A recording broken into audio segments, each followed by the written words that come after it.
today's meeting. We're happy you are here, whether you're joining in person or online. We hope you'll continue to participate in whichever manner you feel the most comfortable. Please join us for the Pledge of Allegiance. I pledge allegiance to the flag of the United States of America and to the republic for which it stands, one nation, under God, indivisible, with liberty and justice for all.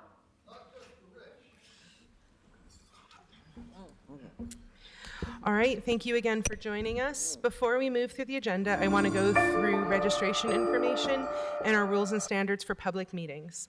We welcome everyone, and the council's goal is to make the meetings a place where people feel safe and comfortable participating in their government.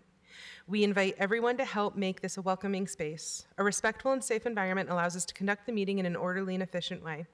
Our most basic rule is that any action that causes a disruption to our ability to conduct the meeting or any safety concern involving threats or unprotected speech are not allowed. These actions or comments may result in removal from the meeting. As a reminder of our public comment registration process, individuals may register to comment on scheduled public hearing items up until the hearing is closed. For the general comment section, we'll accept signups until 7:30 p.m.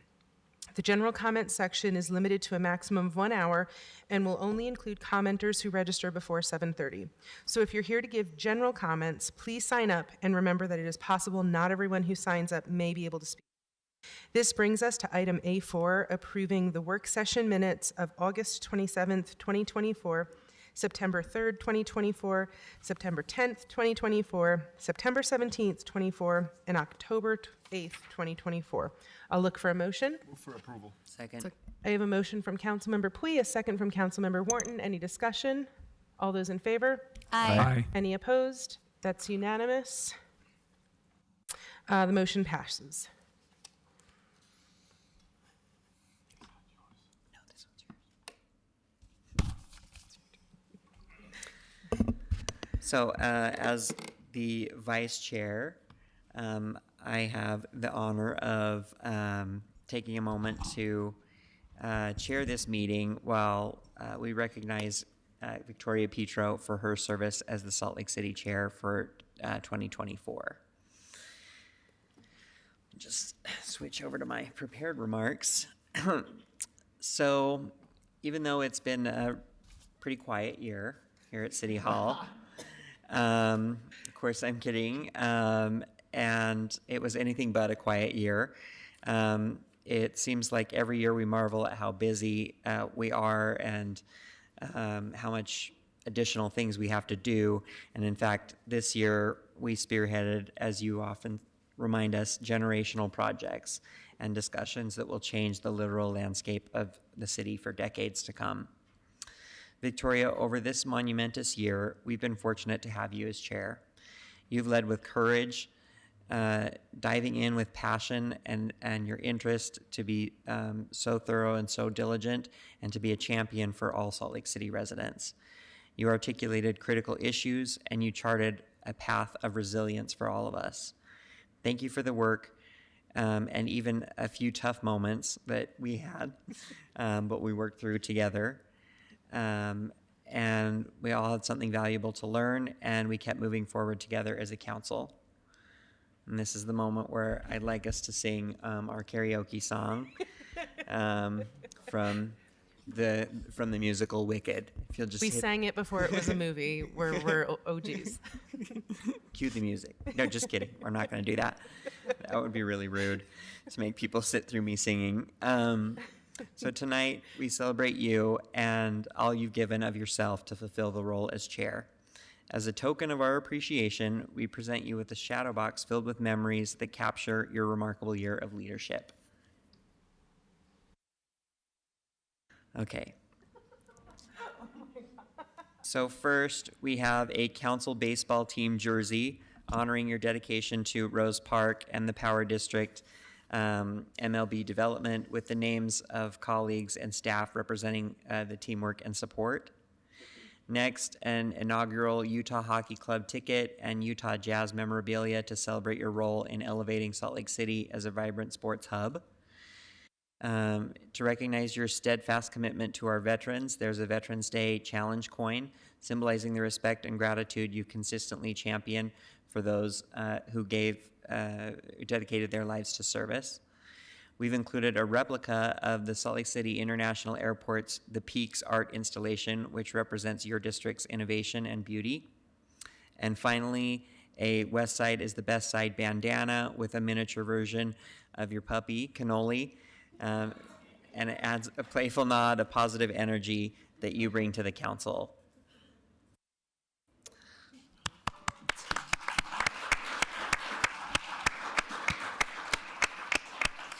So thank you for leading our city council team with vision, passion, and grit in the past year.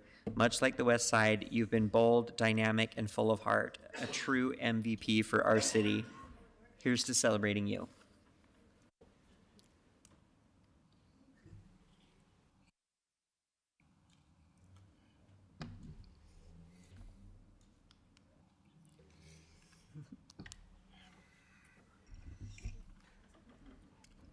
Let's we take a photo. Let's take a photo. Oh, yeah, together. Yeah. Over here? Okay. I gotta get a bigger house. I don't think I have a wall.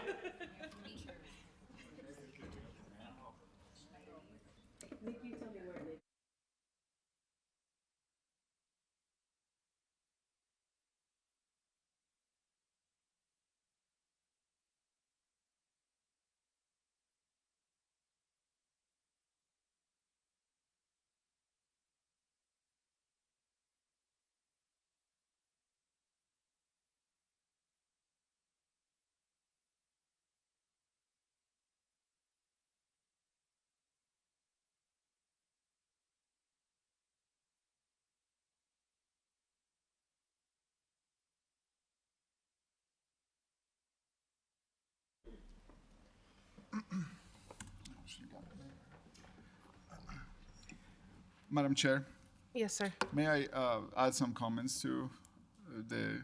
Sure. I just wanted to thank you. I guess in the on the record. I mean, we talk, and I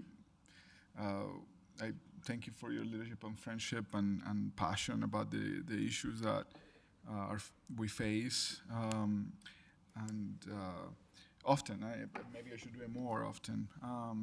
But I just want to make sure that you know that your heart and passion about the issues have motivated me and to do more and to be better and challenge me and my own emotions and my own frustrations and my own and sometimes anger. And thank you for leading this council and through one of the most challenging and at the same time great times, and probably in our recent history. Going through things that big sometimes create tensions. I think those tensions were good tensions that got us to where we are today. So I'm honored to serve on this council with you. I'm looking forward for more time together, and for your passion to continue, even though that you may not be in leadership. Who knows, right? But if you're in leadership, and I know that you will serve your community and the city as a whole, and you put your heart into everything. You cannot help yourself. So thank you. Thank you. Thank you all so much. It's been an honor to serve with each of you. Like, we truly are an assortment of varied and complementary skills. I would never care about, where periods and commas are placed if not for Chris. And I would never dream to ask for the things environmentally if Dan didn't challenge me and push me in the North Point area.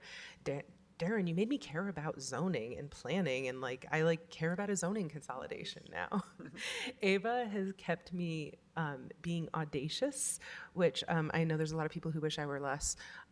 So Ava, I now officially consider you my co-conspirator. Sarah, your knowledge of systems and the ability to diplomatically respect everyone but push assertively for what I know I need has shaped me irrevocably. And Alejandro, you are an encouragement to me, not only professionally, you have the most strategic mind I've ever met, but you also care so deeply about the things that you care for and employ your gifts. And I love that you and I get to represent the West Side together. Thank you. It's been a year, like we lived a decade this year. We started off with protesters who not only challenged us on the issue, but dehumanized us every night. And we remembered each other's humanity. And we remembered just because it's said into a microphone doesn't make it true. And we centered the best interest of Salt Lakers as we faced tax increase opportunities, as we faced how to overcome state preemption. We made monumental progress in things that protect our local environment. I just thank you. Being alongside you has been amazing, and while I'm really looking forward to not being in leadership, it's been one of the most rewarding experiences of my life.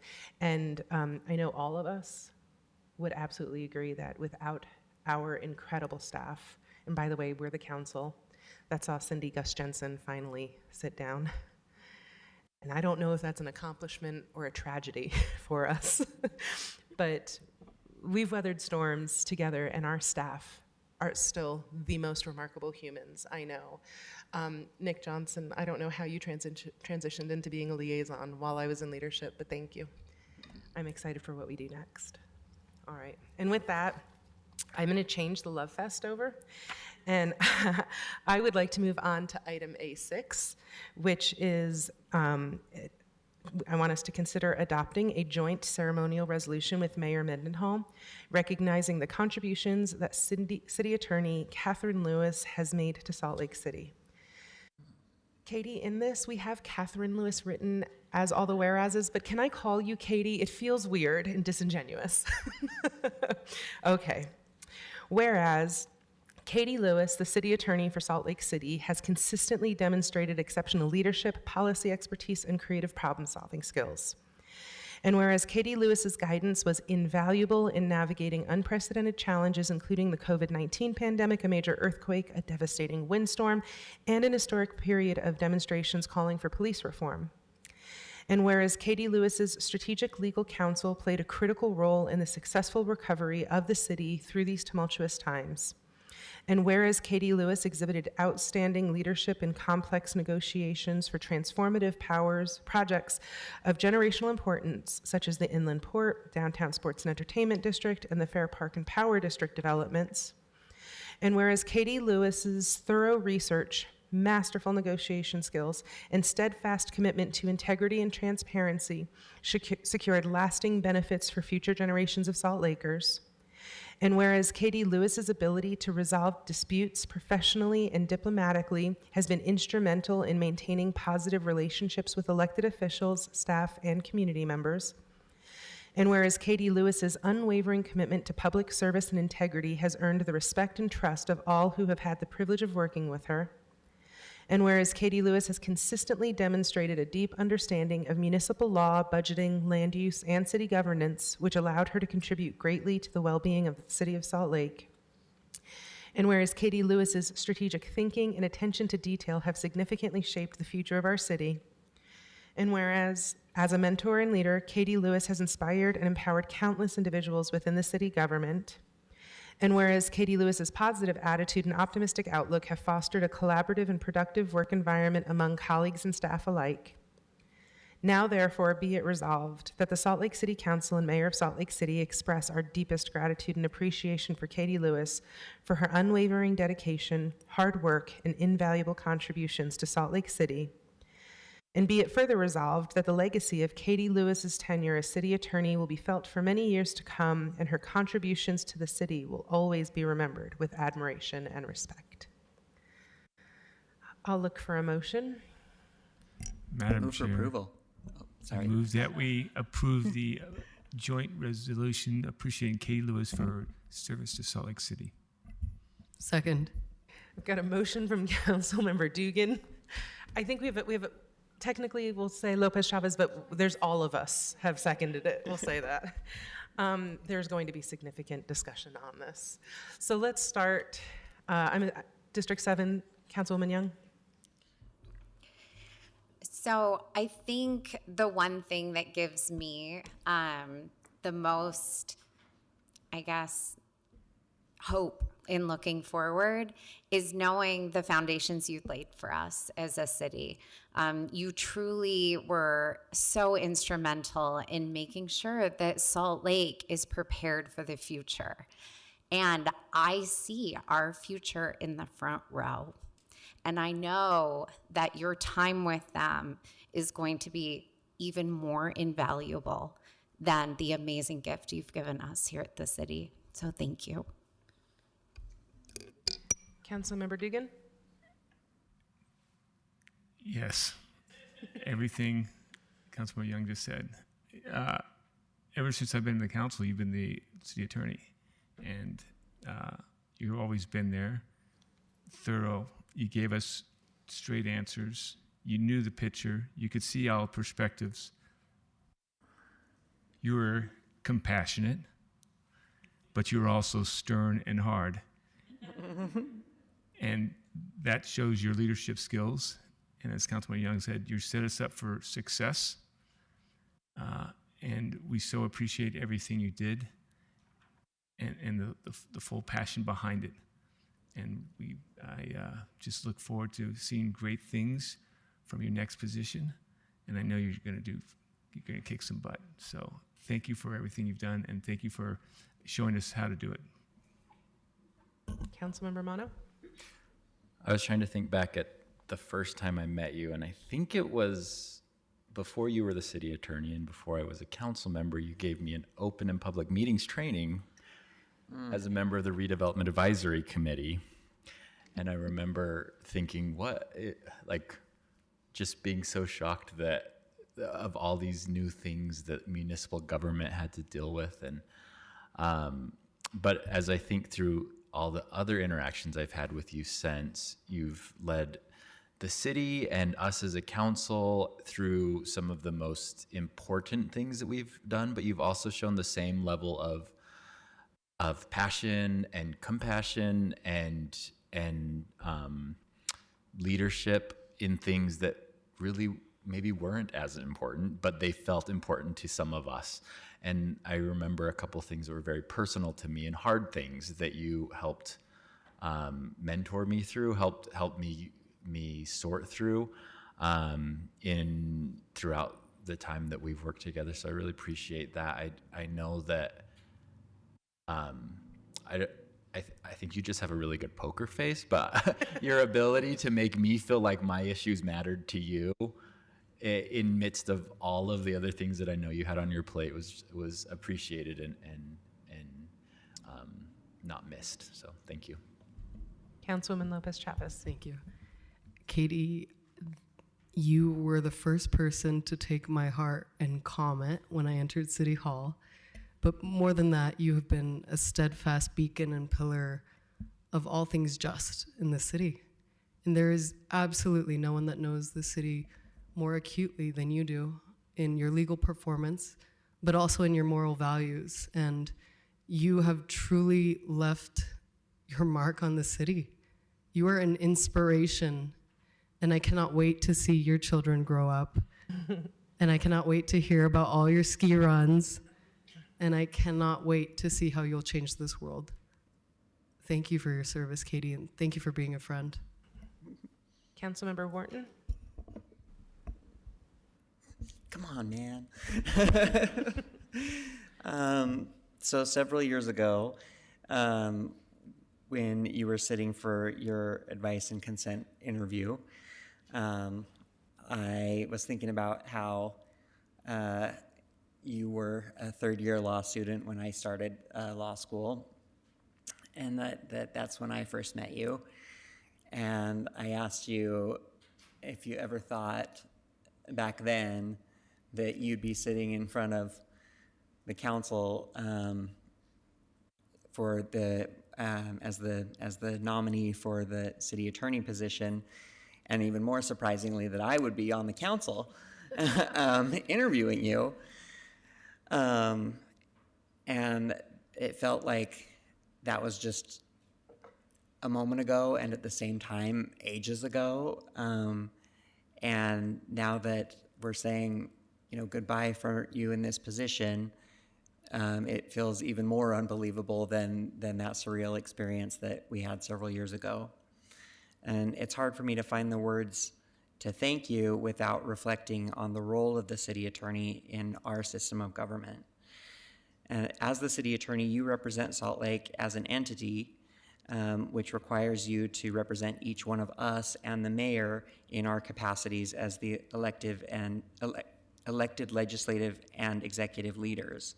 And in representing us, you have represented the will of the people of Salt Lake City and their future public interests. And that is an incredible amount of responsibility, and it requires a level of professional and interpersonal skill that not every attorney possesses. It also requires a level of dedication that even fewer attorneys will ever know.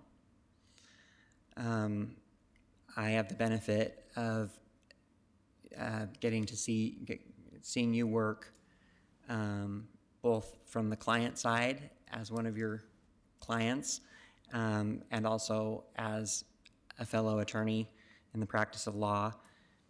And Salt Lake City has been fortunate to have been very well represented by our city attorneys and their teams, so everybody else in the office. But even among all of them, you have been exceptional in terms of your integrity, your diligence, and your advocacy. During your tenure, we faced some of the biggest legal and existential challenges in the city's history, many of which were occurring simultaneously. And it's with all of that in mind, and all of those experiences and all of those trials, that I express my thanks for the immeasurable benefits that we have all gained from your counsel and your advice. And going forward in your new endeavor, I wish you every happiness, and we'll be rooting for you. Thank you. Councilmember Pui. I was thinking what to say that didn't, broke me completely in public. It's been embarrassing. And I was also thinking that this may be the first time I cry when an attorney leaves me. And I think that not many people could say that. And I am just, not many people will know the amount of ways, late hours and headaches that you put into this job. But we do know the way that you protected this city, our neighbors, my neighbors, everybody here, to ensure that this city can function and deliver the services in an equitable way that ensure that our values and principles become a reality, even facing some of the greatest opposition out there. And I am just incredibly thankful for you. And there are not really many words to say, but I thank you in behalf of every single resident of this city. There's 209,593 residents in the city, and I want to thank you for each of them. And for those that stole you from us, they're lucky to have you. And one of the greatest minds I ever seen, your ferocious legal defense and efficacy, I cannot wait what you will accomplish in the future. But if you ever want to come back. Katie, I think my first interaction with you was you telling Cindy Gus Jensen not to talk to me about city things because it wasn't legally certified yet that I was elected. Even from that first time, you were looking out for the best interests of our constituents and the legal fidelity of our institutions. And I think what's so remarkable to me is that the breadth of the things that I watched you counsel on. I watched you help navigate when I came in hot on the port, and not only tell me where legal best practice was, where legal safety was, but also where prudence was. What my options were within an array of, we'd like to pretend like the law is black and white, but there's a lot of flex. And there's a lot of ways to get in trouble while staying legal. And being able to rely on you to bounce ideas off of when I would get frustrated because the thing I was wanting to change was systemic, and it wasn't real possible to do it in one ordinance at a time. Knowing that you heard me and my voice and my heart, and you saw my frustration and understood the frustrations that are limitations of the law, but still flexed within the humanity. That you helped us walk through a code of conduct. 7 people who have very different ideas of what risk is appropriate, and helped us find common ground, and then further counseled us on things like the travel policy, and made sure that we as an institution can elevate our expectations of those who come to do business before us and with us, because we hold a standard of excellence. And every time you offered counsel, it wasn't because you thought or you knew better. It was because in your assessment of what's best for the city, what's best for the constituents. I know that you hate the inequities that formerly redlined communities experience as much as I do. And I don't know that many people as closely tied to institutions like the law ever can hold that passion with the knowledge that they have to also hold. You're a unique person. I hope this means we can be friends now, because your professional boundaries are real great. And, as we pointed out, we were pregnant at all the same time, so we could have really fun play dates now. But I'm so thankful that you helped shape these years, that whether it's how we navigate together as a body and one voice, or whether it's how we accept in people who are going to do business with us and for us, I'm so thankful. And will be forever changed because I knew you. I have been changed for good. So we'll sing our duet now. So thank you. I'd like to recognize the mayor now. Oh, dear Katie. I think we started at the city about the same time, 11 years ago. And I've known you a long time, and I've seen you in many circumstances. And I've never seen you without grace and the utmost professionalism. And in 2018, when Chris Wharton and I were chairing the city council, and the city needed representation in the negotiations with the state around the inland port, it was you that we took into those negotiations. And when heat in the conversation rises, whether it's a conversation between us or between a negotiation with a third party, you are always the voice that brings us back to productivity. And so when I became the mayor, I knew I wanted you to be the city attorney. And I'm so grateful you said yes. And my confidence in you was reflected in the city council through their advice and consent and the enthusiasm, and I think incredible support that we don't always have in those moments of advice and consent, because that's who you are and the relationship that you've proven to us. It's true that we have seen unprecedented times, not only of challenges against the city, but of times where our own legal intellect was called into action. And without that, we couldn't have protected this city from things that we never saw coming in January of 2020. And I'm talking also about the 16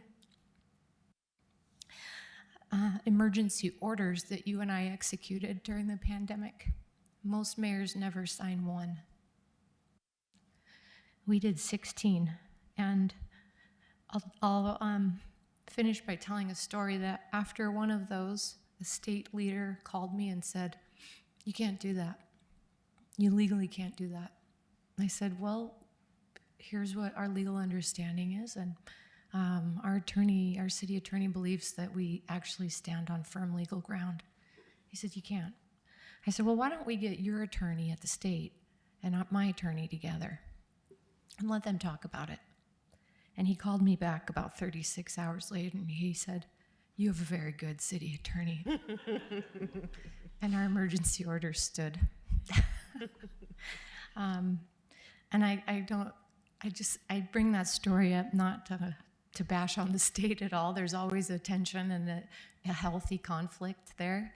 But to say that at times when our people in the city needed protection, you found a way. You found a way on solid legal ground. Thank you for teaching me. I hope someday to be half as good a negotiator as you are. And the city we would be behooved to carve your face as one of the faces on the stone on the facade of this building, because we have been permanently improved by the work that you've given to the city. You're an incredible public servant, and the Sierra Club is lucky, and our environment's lucky to have you come as their senior counsel. I'm so proud of you.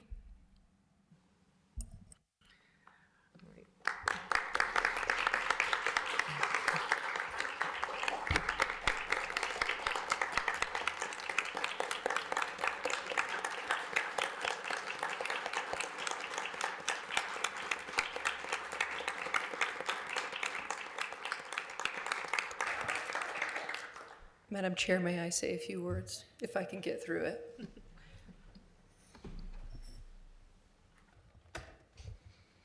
Thank you for this honor tonight. It's unexpected, and I'm deeply grateful. In this season of giving, I've been thinking a lot about gifts, both given and received in my time when I've been working at the city. And I wanted to acknowledge a few. First, to my family. Thank you for the gift of being the joy of my life. I've worked at the city for 11 years, and when I started, I only had a 3-year-old son named Henry, who is now 14 and is at basketball practice, not here watching his mother, which that's probably as it should be. But in the time that I'm here, we had our 2 beloved daughters who are here, Millie, who's 9, and Mary Louise, who's 7. And I'm so grateful for the love and the light that they bring. And I'm so grateful to Mike, my husband. We've been together for a long time and married for almost 20 years, and you're my rock in highs and lows. So thank you. And to the mayor, thank you for the gift of believing in me and appointing me as your city attorney in 2020.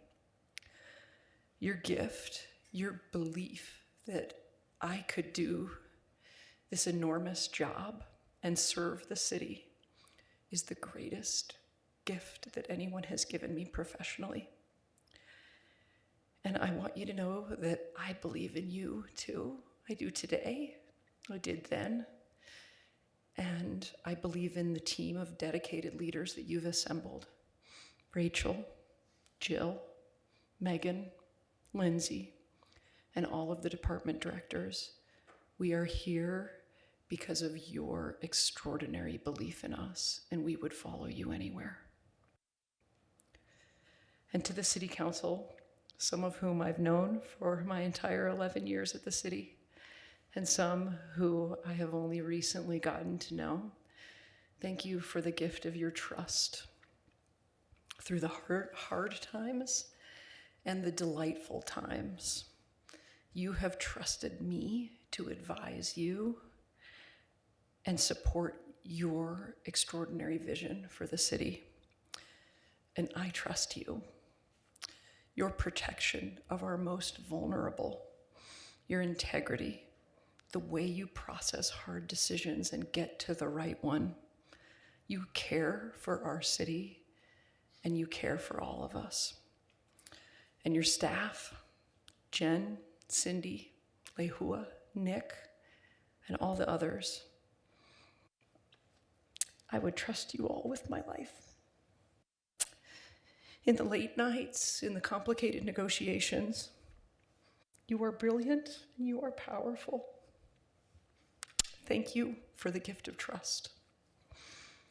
And to my leadership team, Mark Cottrell, Cindy Lou Trishman, and Angela Price, thank you for the gift of vulnerability. I am so grateful to have served all of you, and I love watching you grow into your unbounded leadership potential. One of the great unexpected delights of moving on from this role is that I've been able to step back from my leadership role and put my hands on their backs and support them in their leadership journey. Mark, Cindy Lou, Angela, you are ready. Thank you for the gift of your vulnerability as you step into this leadership. And to the team at the City Attorney's Office, many of you are here tonight. I want to thank you all for your gift of grace. I became the city attorney in January 2020, and by March, as the mayor mentioned, February actually, we were in lockdown for COVID. We had endured an earthquake. By May, we had an unprecedented civil unrest. And in September, we had an inland hurricane. Thank you for your grace as I learned how to serve you. And thank you for your forgiveness of the mistakes that I made along the way. You always held me up, and you continue to be the best and the brightest that I know. You are so smart, so creative, and so dedicated, and Salt Lake City is lucky to have you. Learning from you and receiving grace from you was an extraordinary gift. And I want to thank the residents of Salt Lake for many of you don't know me, but I believe in you, and I believe in this city, and I love it so much. And I will continue to support it in my own way as a resident and a constituent. And thank you for the time that we have spent together. It is the greatest gift of my life. Thank you.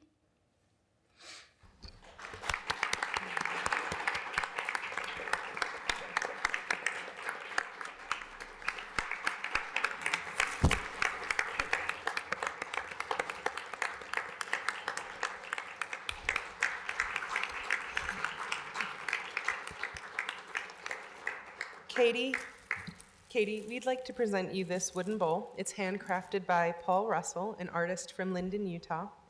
He used elm wood from the fallen trees in that historic 2020 windstorm to make it. It's carved and shaped from the beautiful trees, and it seemed like the perfect gift for you. It's a symbol of the important work in your future and the beauty and the strength that you offer to us here. So we'd like to.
Okay, council, I have a motion and a second. We still have to vote to approve. That was the longest discussion period ever. All those in favor? Aye. Any opposed?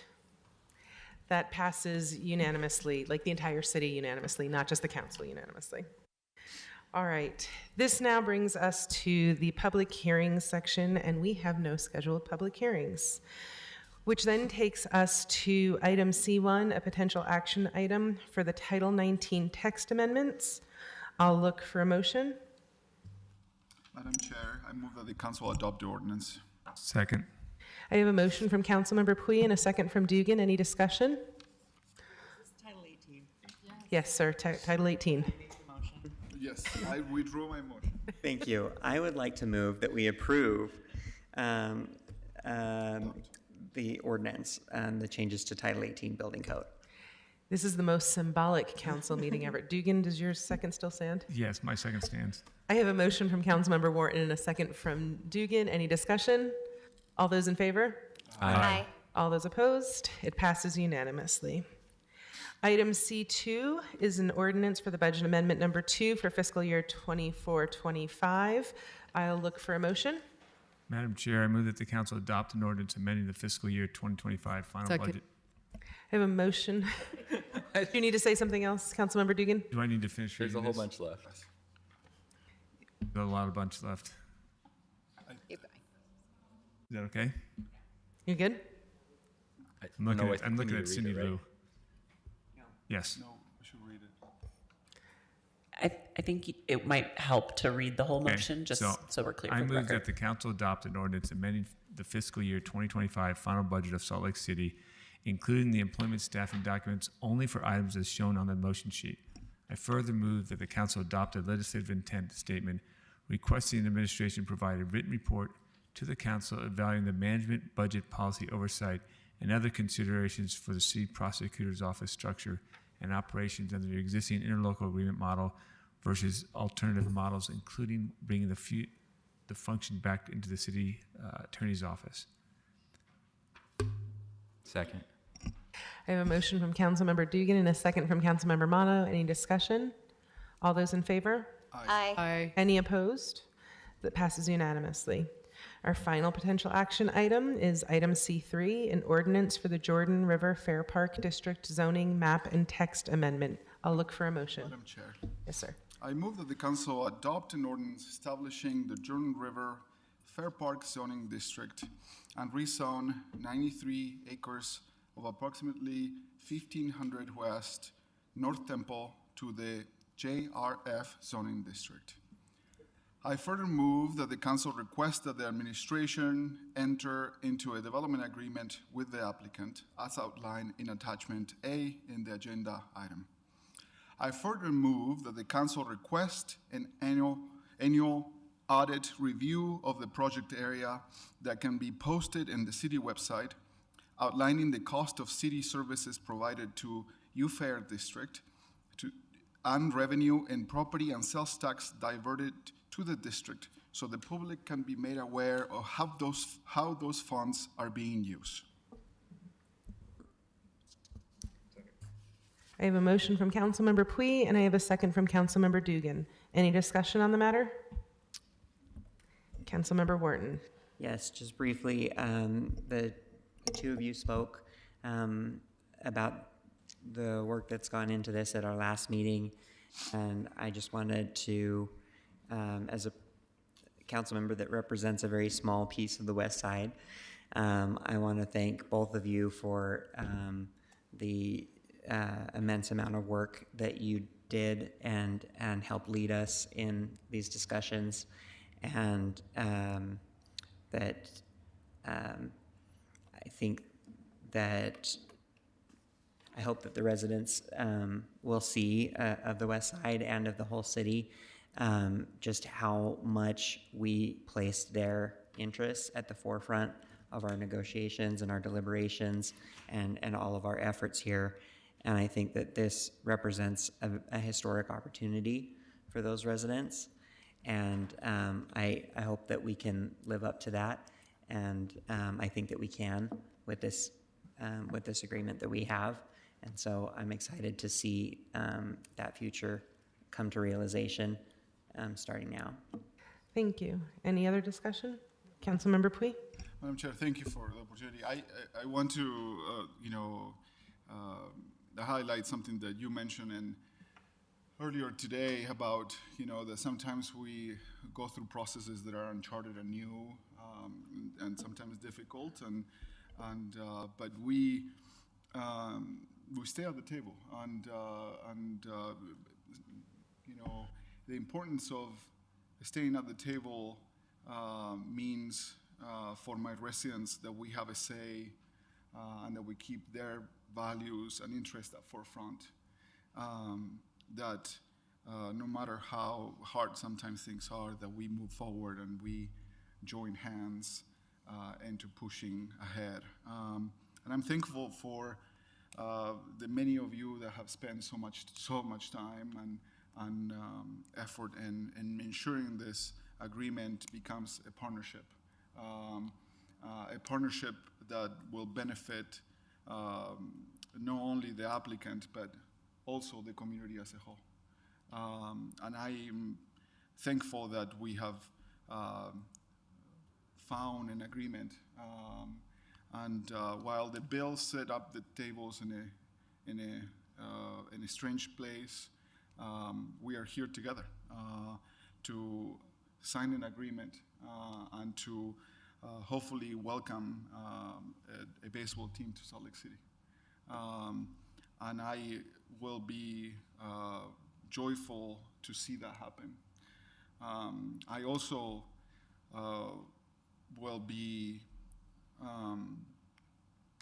pushing ahead to ensure that our city does our part, like we always try, and we improve upon ourselves, but we also ensure that all the parties in this agreement fulfill their vision and their commitment. I'm thankful for being here right now in this opportunity, and I'm looking forward to what we can accomplish together. Thank you. Thank you. Anyone else? Councilmember? No? Okay. I think I want to say when I ran for office, I'm someone who chose the West Side. I'm not someone who generationally grew up there.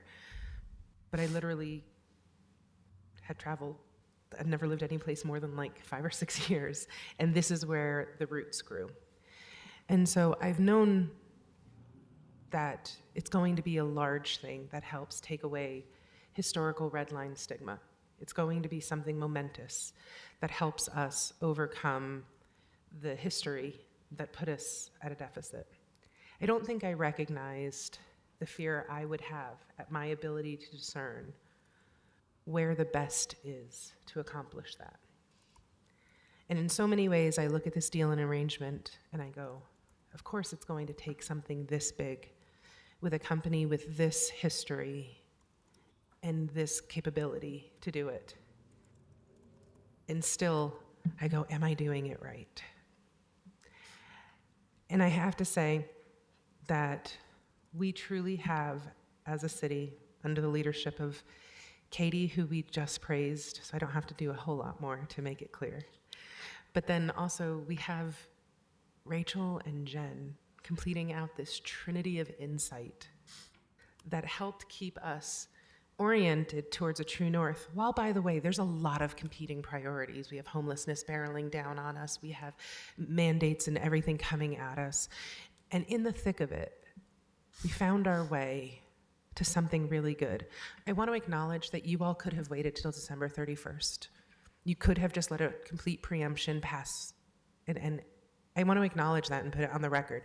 I am thankful to you for coming, for letting me boldly ask, for letting me boldly repeatedly ask.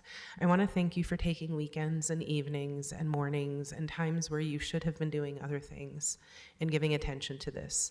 And I want to acknowledge openly that we are the beneficiaries of grace in that way. And my commitment to you is that I will reciprocate that grace with the best efforts as long as I'm in this to make it good for the constituents first and the parties to this agreement secondarily. If the constituents are taken care of, we will all be taken care of. Thank you. I acknowledge you. Thank you for the ways you've already shown up for my community and the ways you will continue to. I am deeply appreciative to you. Chair. And I want to thank us for seeing a pathway through. It's really easy to look at preemptions and authorities and go, well, it's just what it's going to be. And we still found the boldness to ask, to go to the table. That's an act of faith as much as it is of courage. Mayor, I have never seen a meeting as skillfully executed as I saw you execute the one on November 27th. All my days, I will endeavor to emulate that perfection.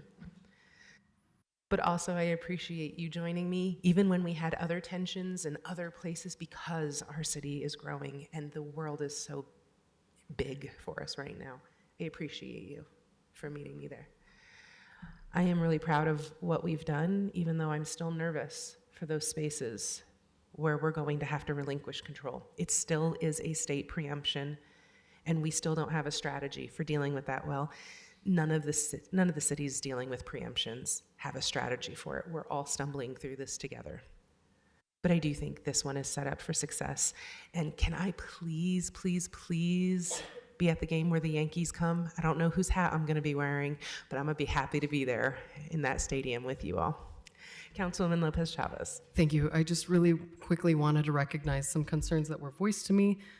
Thanks to some clarifications, I just wanted to recognize again, the process of this rezone and text amendment won't change our public notification process. We'll continue to legally publish public notices as needed and required, and that our city continues to be responsible and create tools to overcome displacement. This is a concern I hear. I just want to recognize again, this is fallow land that we're amending, so no individuals will be displaced, and we have great tools in our city apparatus and expanding these tool sets so our residents can overcome these challenges. And again, I just want to recognize I'll be voting in support of this, and I'm very thankful for LHM for partnering with us to create this district. Thank you, Chair. Thank you.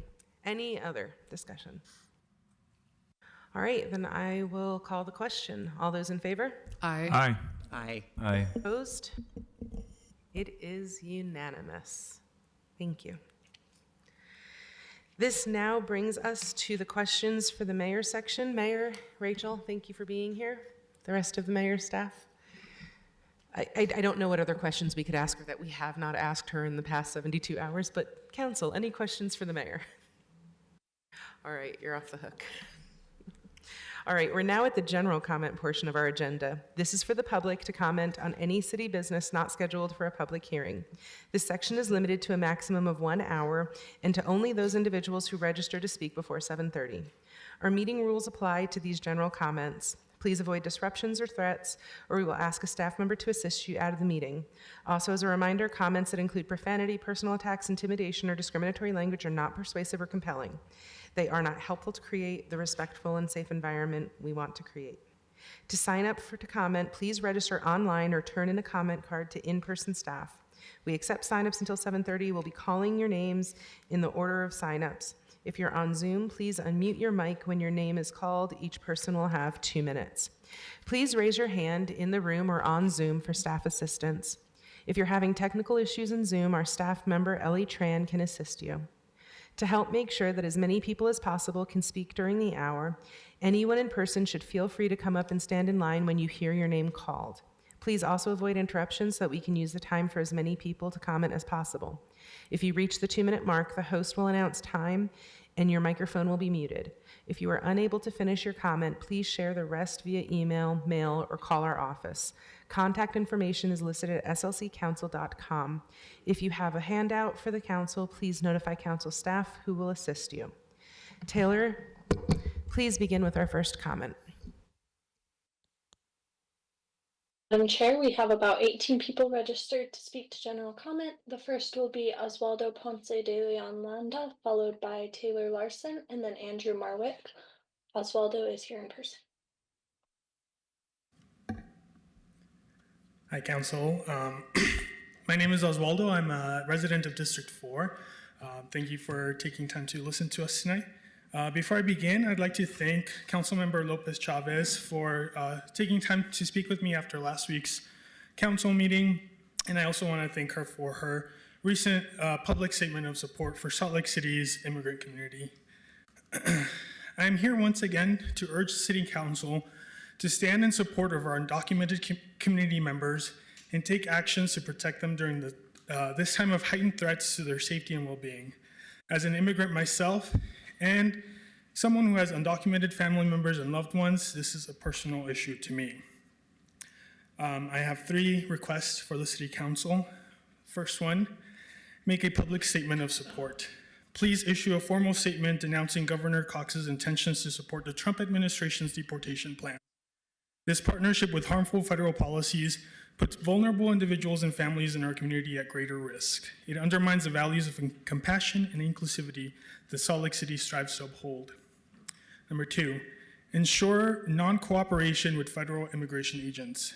The council and mayor needs to ensure that the Salt Lake City Police Department does not cooperate with federal immigration enforcement. Law enforcement should focus on protecting all residents, not participating in deportation operations. And third, allocate city resources to protect undocumented community. I urge the City Council to explore and implement ways the city can use its authority and resources to protect undocumented residents. This might include establishing a legal defense fund or offering direct aid to those impacted by federal immigration actions.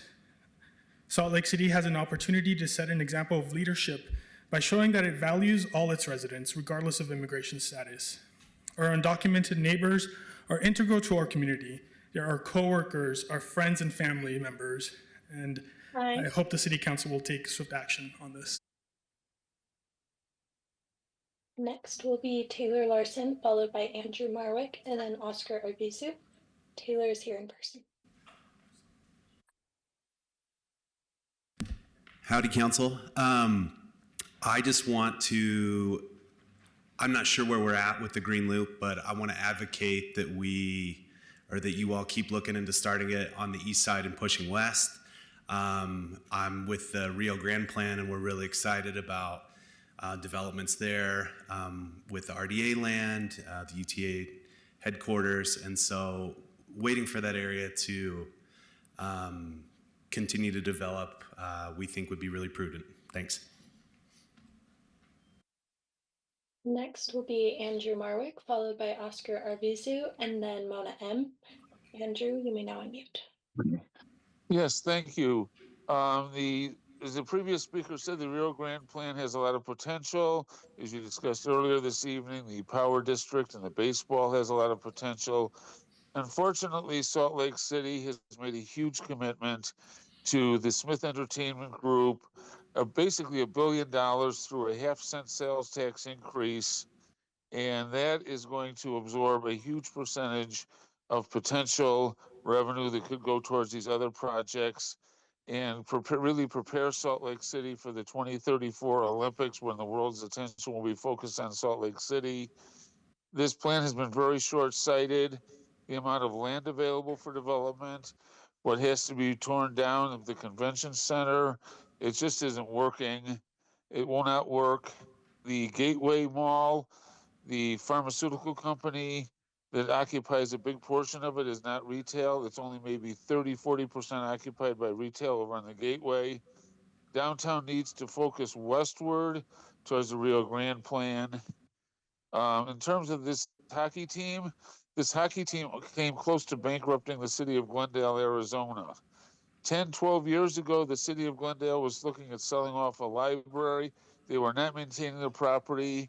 They will be demolishing their downtown library in Glendale, Arizona. They've basically had to completely rebuild the city hall complex, largely due to neglected maintenance. That hockey team was a major disaster for the city of Glendale, Arizona. I hope you look at what happened in Glendale and maybe contact some of the officials there. But I think in a few years, I will come back and tell you that this was a big mistake and you're not prepared for the 2034 Olympics.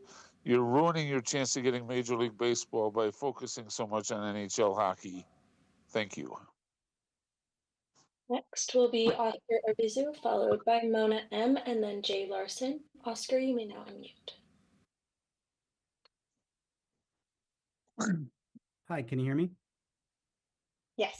Okay. I'm excited about the progress with the ballpark ideas, but after watching the presentation today of the three possible scenarios, I was left a little bit underwhelmed. While I understand the designs are still evolving, many of the layouts lack the green space I had envisioned. Instead, most concepts seemed dominated by boxy buildings that felt cramped and uninspiring. I'd hate to see the ballpark neighborhood follow the path of Sugar House with towering generic apartments that block sunlight and offer little visual appeal. Salt Lake City has a unique opportunity here to create something truly inspiring, something that serves the community and draws visitors alike. I'm especially drawn to the idea of incorporating the natural springs or creeks already beneath the site.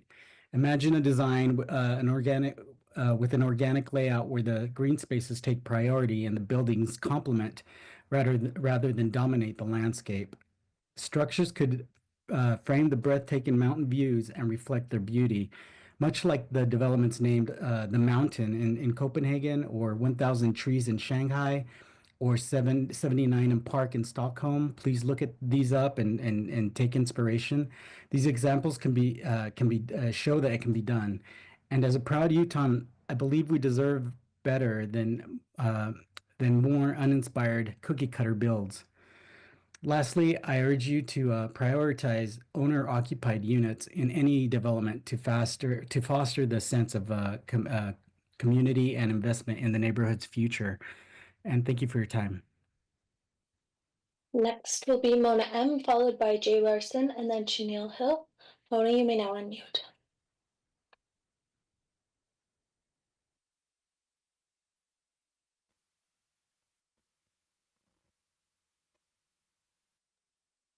Can you hear me?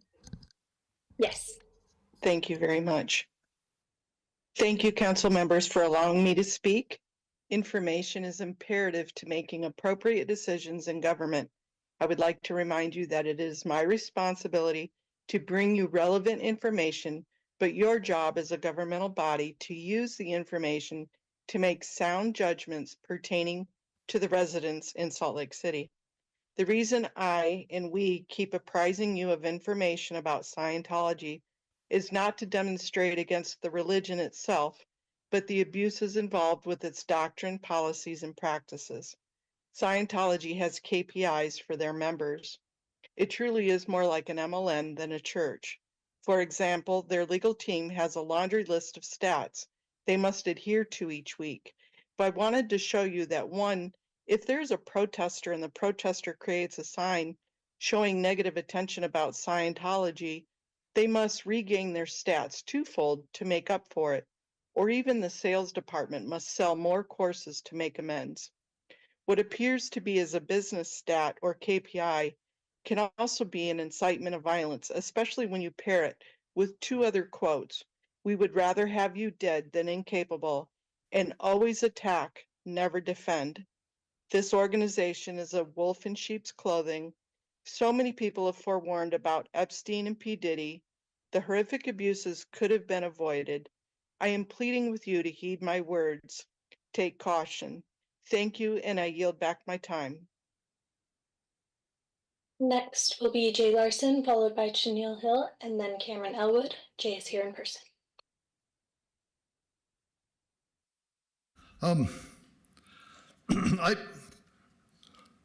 I believe if we adults saw or became aware of bullying, we would do what we can to help or at least stand in solidarity against the bully. Likewise, if a city or a town were aware of another city of 10 or 20,000 being bullied by a huge corporation with at least $200 billion, our city would want to stand in solidarity against the bully. Folks, this bullying is happening to the town of Fairview, Texas, and the bully is the corporation of the president of the Church of Jesus Christ of Latter-day Saints. The residents are happy and highly willing to have the corporation build a temple in their small town. However, the residents want to protect their keep it country atmosphere and values. They want the church to abide by their zoning laws, yet the church is threatening the town with lawsuit threats. If the town does not allow the church to exceed the height and dark sky restrictions, the Brighamite branch of Mormondom, aka the corporation, the richest church per capita in the world, is threatening a lawsuit using federal law called RLUIPA. And the federal law was written to protect religions, yet the corporation is using it not as a protection shield, but as a sword to get their way, regardless of who they cut down. The corporation met with the city to mediate, but still insists on a 120-foot tower. The residents said last Tuesday in a city council, this is still too high and will set the precedent. I call upon all city in the U.S. to create a formal declaration for this. Thank you very much. If you have more comments, we'll happily receive it in written form. We'll happily receive comments in written form if you didn't. Oh, we have them here. Thank you, sir.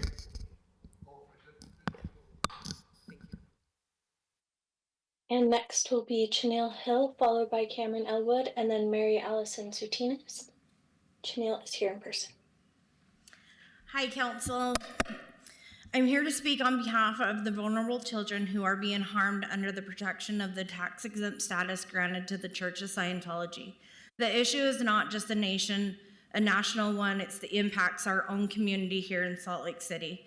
The Church of Scientology has a significant presence here in Salt Lake City, and the tax-exempt status allows them to operate without the level of accountability and scrutiny that other organizations face.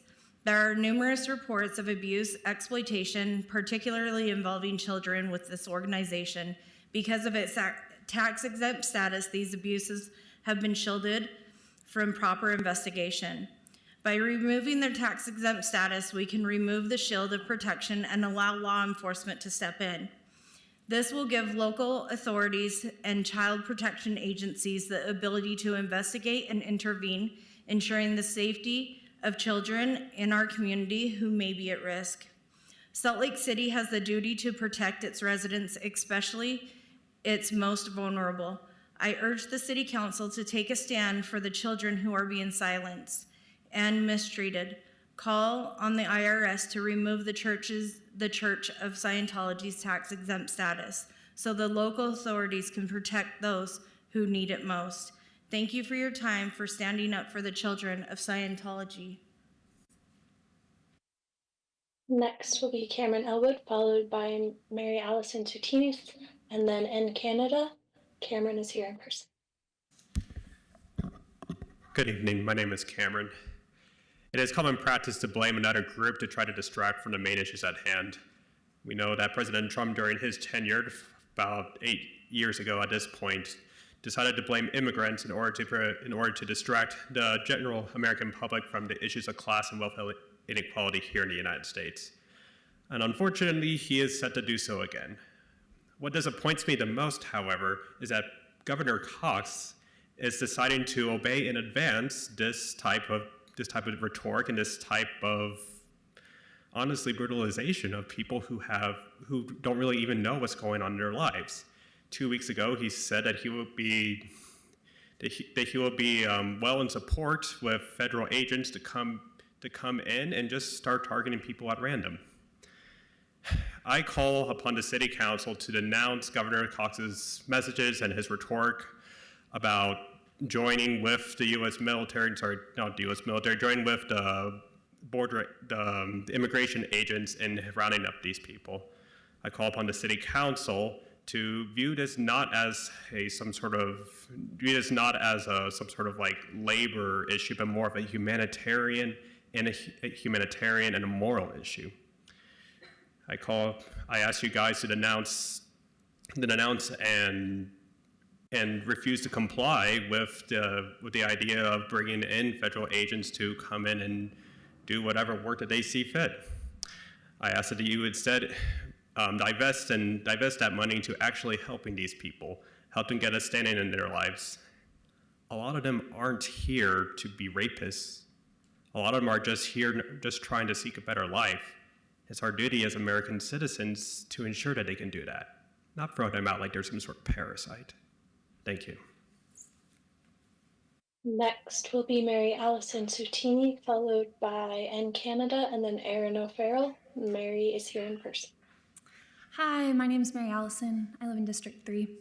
I also think it's important that City Council as a whole officially responds to Governor Cox's statement made on November 26th announcing his plans to aid Trump's administration in escalating deportations. Governor Cox stated that the safety of Utah residents is his top priority, but having citizenship, visas, or a registered address in Utah should not be a prerequisite for safety in our state. Thank you, Councilmember Lopez Chavez, for publicly recognizing that Governor Cox's words are dangerous. I'm sure more of you agree that Governor Cox's rhetoric and plans are also dangerous, but without an official statement, we as your constituents are left guessing who aligns with Governor Cox or who supports our undocumented community members in Utah. We urge you to make sure Salt Lake City Police Department does not cooperate with federal immigration agents and also optimize the city's resources and power to protect our undocumented community members. That's all. Next will be Ann Canada, followed by Erin O'Farrell, and then Nathan McCallahan. And you may now unmute. Hi, Council, N Canada here, D5. I want to bring attention to the risk our immigrant and undocumented communities face in the coming months. A Trump administration will have disastrous consequences, and we need to stand firm against it. Currently, only Ava has made a statement on the impending crisis. One common critique leveled against members of our community during the demands for support of the Palestinian people, both domestic and abroad, was that City Council jurisdiction was fixed to city matters.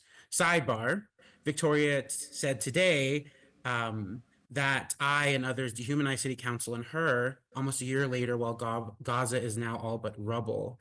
Yet I am, and others who also fought to defend innocent life still are here, building care in our community and interfacing with this body. Okay, back to the main point. Now we face another humanitarian crisis, and again, deafening silence from the majority of this body. Are we not going to defend our neighbors? Are we not going to stand against the injustice of first people fleeing countries destabilized by the US government and then throwing them out again? The country that was founded by Europeans who were assuredly not here legally, now our country has a different feeling when Black and brown immigrants need a safe place. I ask this body to stand with our community members who are looking for a better life and fleeing the results of our country's mistakes. Stand against Cox and build a local movement to defend each other. First, it is the undocumented, then it is trans people, then it is women, and then. Please stand firmly against hate before it is too late. Thank you. Next will be Erin O'Farrell, followed by Nathan McCallan, and then Stephanie Miller Tejada. Erin, you may now unmute. Hello, my name's Erin. I'm one of your constituents. I'm commenting today, just like Ann and others, to call attention to Governor Cox's recent comments about aiding the incoming presidential administration's plans to escalate deportation. As a city, Salt Lake can decide whether our law enforcement cooperates with this or not, and I'm calling on the City Council to take a stance that you will protect all of our residents, including our immigrants and undocumented communities. A statement is a great first way to let your support of these communities be known. So I'm asking you release one on behalf of the city and be vocal in your protection of Salt Lake's communities. Thank you. Next will be Nathan McCallan, and then Stephanie Miller Tejada, and then Camden McDonald. Nathan is here in person. Good evening. My name is Nathan McLaughlin. I am a resident of Salt Lake City Council District 2. I am here to call on this body to make a statement condemning Governor Cox's statement of complicity with Donald Trump's anti-immigration policies and to engage in a policy of noncompliance. On November 26, Spencer Cox's governor's office announced that it would be working closely with the Trump administration in its anti-immigrant agenda. Governor Cox specifically stated his wish to improve and make ICE infrastructure more robust. He also strongly implied undocumented immigrants are responsible for the fentanyl crisis in Utah. They're not. U.S. Customs and Border Protection, so-called, even made clear that 90% of fentanyl comes from regular ports of entry. This is verified by various studies from experts on the matter. But Governor Cox went further in adopting Trumpist rhetoric that is unsupported by the data, both in saying immigrants pose a public safety risk and cost the state money. This is flatly false. Study after study, which I do not have the time to cite here, demonstrate clearly again and again that immigrants contribute more to the state and federal economy than they take out, and commit considerably less crime than natural-born citizens. This announcement to do everything in the governor's and the state's power to help Trump deport as many immigrants as possible on the false premises comes after Trump has promised, as he reaffirmed just 2 days ago, to deport U.S. citizens if they dare to build a family with undocumented immigrants.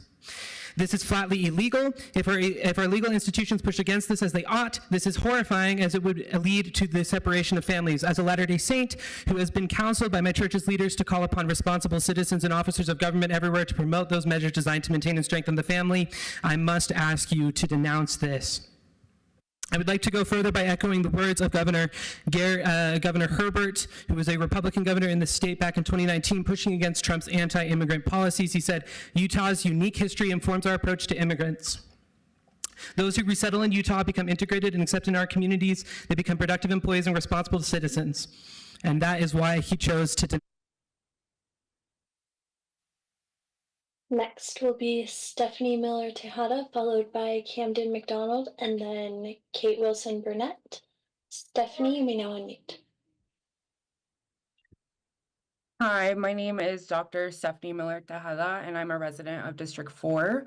And I'm really happy that my representative, Eva Lopez Chavez, put out a public statement in support of immigrants.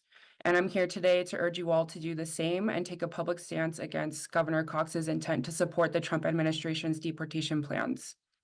I'm a daughter of Honduran immigrants myself and a psychologist who conducts research with adolescents from immigrant backgrounds here in Salt Lake. And I want to share some of my relevant research findings and amplify their words for you all today.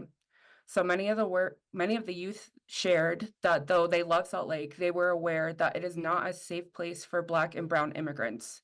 One 7th grade student shared, "People might think that we're dangerous because of where we come from. It doesn't make the US feel safe anymore. Like one day the police will assume you did something bad and then boom, they just take your life away like nothing. I just think, why is it only us?" We currently live in a climate where youth who live in our city feel unsafe simply because they and their families are from a different country. Students shared feelings of grief, anger, and fear of what's to come under another Trump administration, and now our governor wants to support his discriminatory policies. Many of our youth already don't trust the police, and I ask you as City Council to ensure that the Salt Lake Police Department does not cooperate with federal immigration agents.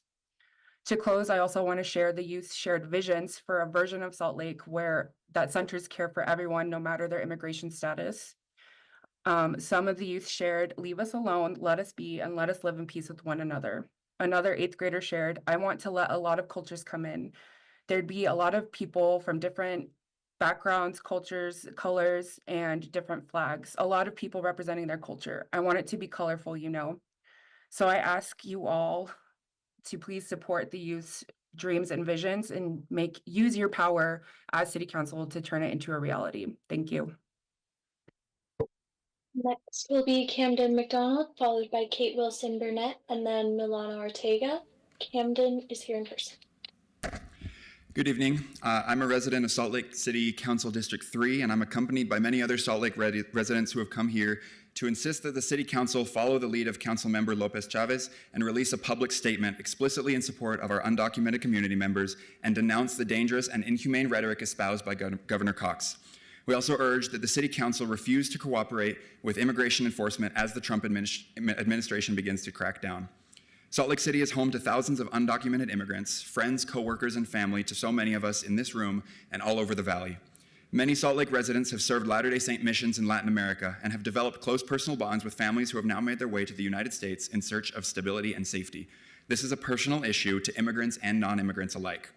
Utahns here in Salt Lake City have the privilege to labor and learn and break bread with people who are simply in search of the freedoms that we would all want for ourselves and for our children. And some of these wonderful people face untrue and unjust generalizations claiming that they are all dangerous criminals. They face the hate and the fear that many of us ourselves propagate when we support discriminatory policies or when we remain silent in the face of oppression. For many of us, our relationships with immigrants are deeply personal. The people we love are vulnerable to the hate being spewed by reactionaries and racists, because at the heart of this issue is not simply the matter of legality and illegality. Rather, the very humanity of our immigrant community members is being brought into question. Echoing the words of Dr. Martin Luther King Jr., the greatest tragedy is not the glaring noisiness of the bad people, but the appalling silence of the good people. For this reason, I again urge the members of this council to take a moral stance and to make it widely known, oppose the cruelty of our governor's statement, and stand with the humanity of our community. Thank you. Next will be Kate Wilson Burnett, followed by Milana Ortega, and then Trent Wilson. Kate, you may now unmute. Hi, thanks. Is this clear? Yep. Awesome, thank you. So, hello, my name is Kate. I wanted to speak today to express my concerns for our local migrant friends, family, neighbors, and loved ones. As a resident of Salt Lake City, it is important to me that we do all that we can to uphold principles of inclusion and justice, something I think everyone here and our council members agree are important. This is simply not possible should we comply with the president-elect's plan to target and deport immigrants, something Governor Cox has recently supported, as others have noted. Because this is both a local issue impacting thousands of residents and a humanitarian issue, I really urge all of our council members to make public statements offering their support to our undocumented community, as Councilperson Eva Lopez Chavez has. Thank you. Additionally, I want to appeal to the council to find creative ways to protect and advocate for our immigrant communities and resist cooperation between SLPD and immigration enforcement. I think it is necessary that we engage with our community members, including our migrant community members, finding ways that empower them and not dehumanize them in protecting their rights and freedoms. It is essential that we fortify our communities against these discriminatory and hateful policies, and this obligates both the council and us as Salt Lake City residents to do all we can to defend and respect these communities, their rights, freedoms, and their dignity. Please act within these interests and speak out and reinforce your commitments to protect those living in our beautiful city. Thank you. Next will be Milana Ortega, followed by Trent Powelson, and then Riley Marin. Milana is here in person. Good evening. Thank you for taking the time to hear all of us out tonight. My name is Milana. I am a resident of District 5, and I want to take a moment to thank Councilmember Lopez Chavez for their leadership on this issue. And as all of my neighbors have made it abundantly clear, the issues of our immigrant neighbors, friends, and family is one that is already being faced in Salt Lake City.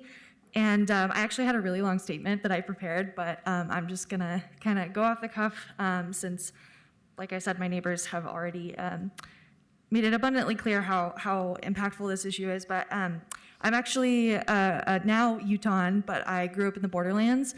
And so this is an issue that is deeply personal and deeply important, and that I have seen unfold literally my entire life.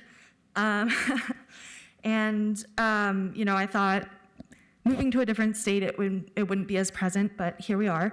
I think so many times we think of these issues as pie in the sky, they're too big for us to handle, but as we can see here by the community organizing for this issue, this is something that we can tackle together. And I think that is something that we can and should do. And so this evening, I am urging all of you, council members, to take a stand with us and let us know that we're gonna tackle it together and protect each other. Thank you. Next will be Trent Powelson, followed by Riley Marin. Trent, you may now unmute. Hello, can you hear me? Yes, we can hear you. Great. I just want to start out by reading a quote from Donald Trump's future border czar. when he was asked whether or what he would do with city governments that refuse to cooperate. He said, "Get the hell out of our way because we're coming, we're doing it." So I just want to ask a few questions.